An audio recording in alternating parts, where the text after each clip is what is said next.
Alors, bonjour.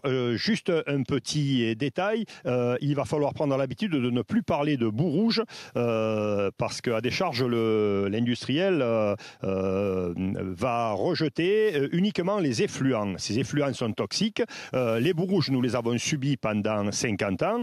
À ce jour, la demande de renouvellement de rejet concerne uniquement les effluents. Et pour nous, ça nous fait encore plus peur parce que les effluents, on ne va pas les voir. Les boues, pour les voir, il faut descendre au fond. Nous avons constaté une réduction de notre capacité de pêche drastique dans les dernières années.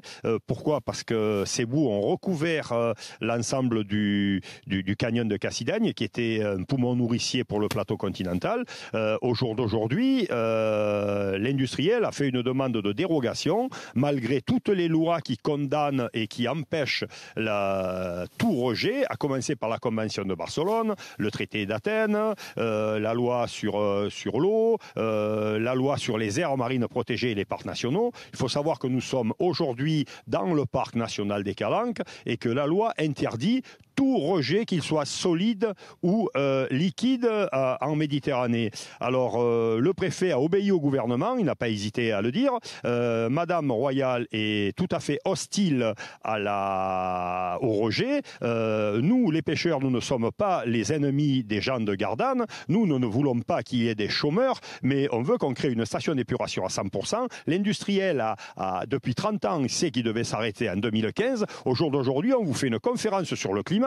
Et puis 3 jours après, on autorise un déversement à hauteur de 270 mètres cubes par heure, 24 heures sur 24, 364 jours par an, avec des composantes qui, à l'énoncer des éléments comme l'arsenic, le titane, etc., vous donnent froid dans le dos. Alors nous, en tant que pêcheurs professionnels, on ne peut, ou en tant que même pêcheurs plaisanciers, on ne peut cautionner de telles pratiques. Gérard Carodano, je vous coupe, excusez-moi. Et le risque. Ségolène Royal parle de chantage à l'emploi. Vous confirmez cela ?